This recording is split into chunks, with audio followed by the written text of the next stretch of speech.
here we are, Talbot Street. Everybody's come through the doors of this building, haven't they? And all sorts of things. Yeah, they've come through for complaints, confessions to murder, and of course Jerry Hutch snuck in this building as well late at night one night and did an interview. And flowers. And flowers. Don't forget the flowers, because we're going to tell all these stories at the Cork Podcast Festival, which is our show's actually on the 30th of March in the Opera House. Tickets are on sale from the corkpodcastfestival.ie, and they're selling fast. We've only got, 2 weeks left? 2 weeks left, yeah.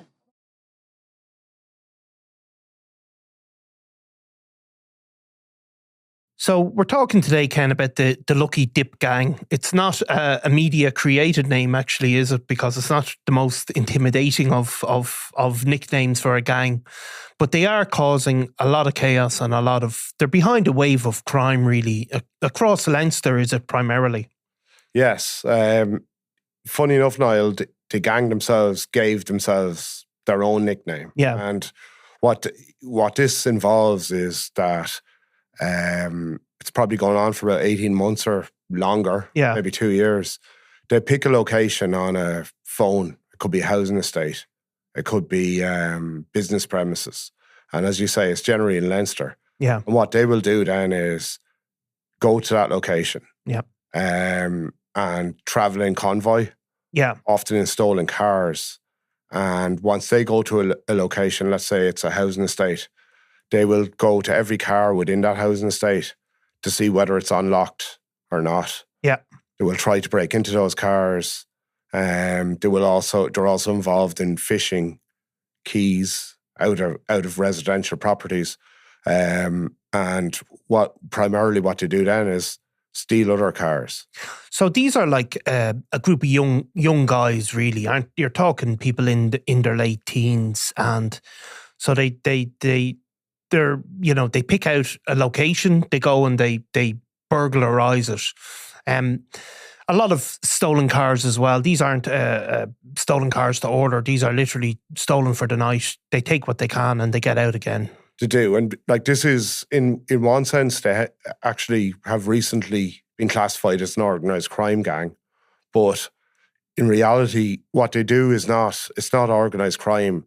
They're actually doing it for the crack. Yeah. And when you say late teens, the truth is most of these individuals are actually juveniles. Really? Mid-teens. So they're, even when they are caught, they're presumably, the prosecutions of people under 18 is very complex, and people will be in and out of maybe juvenile detention homes for briefly and back at it again, I suppose. Yeah, and you know what? It's an absolute disaster because I think there's up to 40 individuals now being collated to be involved in this, as what we call the Lucky Dip Gang. Yeah. 7 or 8 months ago, there was 7 or 8. Right. So it is expanding. But the problem is the guards have charged a number of these individuals. They appear before the Children's Court in the main. There's no room in Oberstown House, essentially. And so they're given bail. Their bail conditions are often just not properly supervised as well in reality. And they're out again, robbing cars and causing an awful lot of chaos, really. So, like, in some ways, it's an old story. I mean, the first sort of joyriding sort of scares, I suppose, were way back in the 70s, and then you had another wave of it in the 80s. Do you remember the Little General? And yes, was that the Filthy 50 now? Yeah, so I mean, it actually does come in waves. Yes, and some of this is to do with it just happens in waves, like a lot of crime. There can be bursts of popularity.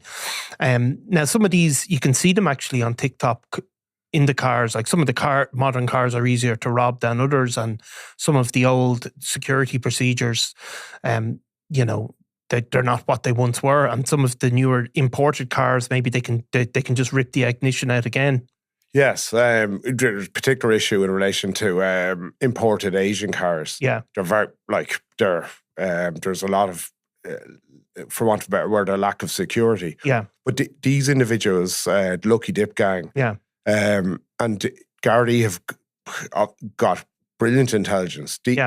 a lot of the members of this crew, and they're just a reckless Yeah. crowd. They're putting their stuff up on TikTok. Yeah. In live, and sometimes Gardaí are watching this in live time. Yeah. I mean, I've seen some of the videos where they literally just rip out the ignition. I don't know what it's exactly called, and they're off. Yeah. They put them up. They put it up on TikTok, and like it's like, so the people in it, you know, when we've put up the original stories that you wrote on Sunday World, we got a lot of stories about these travellers basically saying this is all travellers, but that's not the case actually, is it? It's from people from a range of different parts of Dublin, range of ethnic backgrounds, mostly Irish born, but you know, a whole collection of people, isn't it? Absolutely, 100%, Niall. Yeah. This is not a traveller gang or anything like that. Yeah. In the main, there are juveniles from various parts of different parts of West Dublin. Yeah. Including Tala, Blanchardstown, and well into the south side as well, and areas like Dundrum and stuff like that. Yeah. In the main, the problem is because they are juveniles. Yeah. It's a bit of it's a real headache of how to deal with these individuals, despite the fact they keep on committing these crimes. Yeah. There's no room in Oberstown, as we said earlier, so they're back out in the street. Yeah, and again, that's an old story with people, even back to the days of young Jerry Hutch, where people were in and out, you know, juveniles in and out of prison, and they, at that age, they don't really care. They don't see the risk to their future, I suppose. What sort of stuff are they getting? Like, is this are they making big money out of this, or are you talking sort of small? Absolutely not. But at the same time, it's not. This isn't organised burglary gangs in the sense that, you know, that we would have covered as well in relation to high-end jewellery and surveillance. Yeah. As we said at the start, they pick an estate or they pick a location. Yeah. And they're travelling convoy in stolen cars. They go down there. A couple of weeks ago, in Sunday World, we covered it as well. Yeah. There was a number of at least six commercial businesses in rural County Meath. Yeah. As well, and it went into the border with County Westmeath, were robbed. Like where they were targeting was hairdressers, barbershops, chippers, cafes. In some cases, there was no even cash float. Like we would have ran some of the CCTV in relation to this. What you're talking about in those robberies, they were getting maybe at the most €150 in each go. Yeah, so it's very different than, I suppose, even than some of those the motorway gangs, as we used to call them, where they are highly organised, and they were, you know, going in and out of places in 90 seconds and basically trying to get jewellery for the most part, and very professional. And, you know, we saw the final outcome of some of those cab cases where people were, you know, making huge amounts of money. These are really young people, aren't they? They're not in it for the. They're in it for the buzz, for the most part. They're in it for the crack, really. But it's funny you say that about the 90-second thing.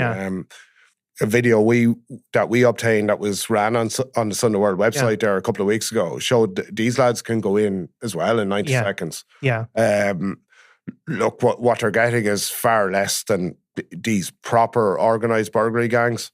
But there is an overarching, like there's many concerns about all this. Yeah.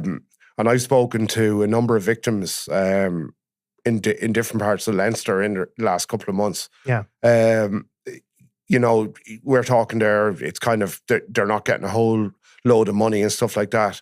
People are left devastated when their businesses are broken into, even when their home isn't. But, you know, CCTV shows people, this gang, sniffing around their car, trying to get into their house. It's very serious. Oh, it is very serious, and it can have a deep impact on individuals, absolutely. It can be very traumatic. Is there any sort of level of organisation? Is there people in the background, or are they selling on stuff that they do manage to get their hands on? it's all a bit haphazard now. Yeah. Like it really, in terms of many things that we would have discussed on this show before, and what we generally write about.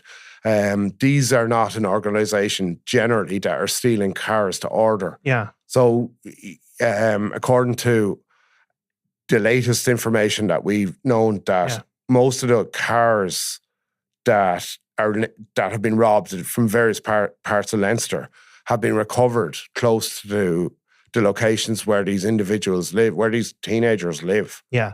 So they're basically just dumping them after they've been used. I mean, we have seen a rise in car thefts. I think it's mostly around these imported cars, really, isn't it? I mean, the figures, I think, were going down for a long time and have now started to come back up again. Yeah, well, ever since COVID, it's pretty much out of control. But this particular gang accounts for a lot of them, and I think it's at the stage where Gardaí are. Even though they're so disorganised, they're about to be classified as an organised crime grouping in their own right. Yeah. Because they do have those interconnections, don't they, across the city? Like, it's not just people from one estate all working together. Like, they seem to have, probably through social media and everything. Oh, well, social media is massive. Yeah. And these are people, these kids, and they are kids, are very happy to use social media to show... Well, like, essentially what we're talking about in most instances here is joyriding. Yeah, yeah. And joyriding, of course, we had if you look back on the history of serious organised criminals, I mean, joyriding was the gateway drug, wasn't it? Yes. Like people like Marlowe Highland and all them, they all began at that point. So it can be a gateway drug into more serious crime. You're very right. And it was said to me, I'd say, Niall, about 18 months ago, and I suppose it's a case of, unfortunately, watch this space. Yeah. Like what is the individuals we're talking about, and the identity of a number of them. Yeah. Like, what is the future for these guys? Yeah. Obviously, no one wants to get a bit older. They're not going to be into joyriding. Yeah. So I don't think they're going to end up getting a job in the civil service or something like that. So, like, the big concern is you do this now, you're kind of getting away with it all the time, in a sense. I mean, look, we've seen over time, I mean, it's a complicated scenario because you can say people are getting out on bail and they're continuing to commit offences. But obviously the past, you saw a lot of people locked up in these places, and it becomes almost like a university for criminality as well. So very complex issues around all of this thing, and even how to, enforce bail on such a young person. Yes, and I suppose in relation to some of them now, they're starting to turn of age. Yeah. Which means obviously they're over 18. Yeah. So, for want of a better word, they might end up in the big house, which is Clover Hill Prison. Yeah. Seen as Oberstown is full. Yeah. But as we know, Niall, and it's only very recent reports, the prison system is creaking. Yeah. Like, there's literally in Clover Hill, which is a remand prison, which is where some of these would end up. There's 4 people in a cell. Like, it's the whole, like, I don't know, like, where are these where are they going to be go? Like, yeah, look, it's a huge problem. The prisons are, I mean, people don't realise it, I suppose, as well, that even when people get 3-month sentences for, relatively non-serious crimes, it really means they're going to be booked into prison and let out in a few hours. And that's just happening all the time. Yes. People aren't aware of that, I don't think. Yeah, particularly for non-violent offences. Yeah. And that would, look, this gang, we've again covered so many dangerous burglary gangs that are involved in aggravated burglaries and so on, terrorising elderly people. This is not their modus operandi.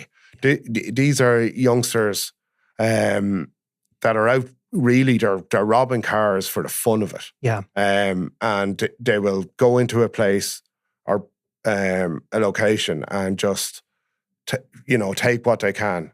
Obviously, we know as well the whole issue around the Garda pursuit policy actually feeds into their hands. Yeah.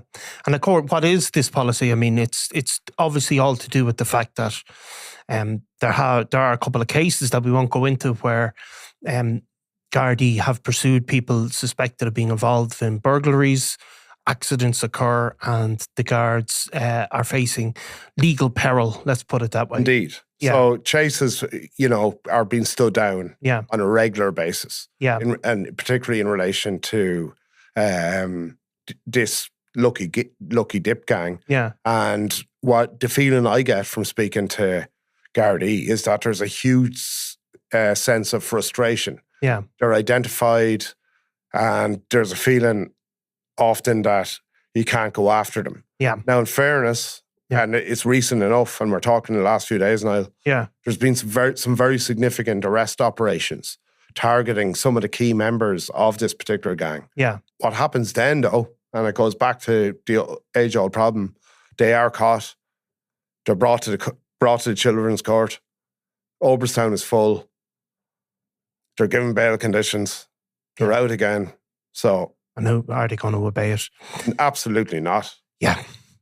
Okay, Ken. Well, look, no doubt we'll be coming back to them, and hopefully we won't be writing about in 20 years' time, if we're still doing it, about how these guys started off in the Lucky Dip gang. Lucky Dip, I'd say. Yes.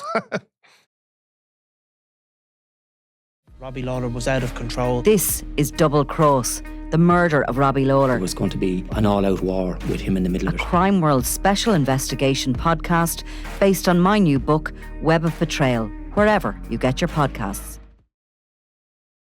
I'm Nicola Tallant and you're watching Crime World, a podcast about criminals, drugs and the underworld in Ireland and across the globe. Make sure you subscribe to our channel and turn on notifications so you can be the first to watch all our latest episodes.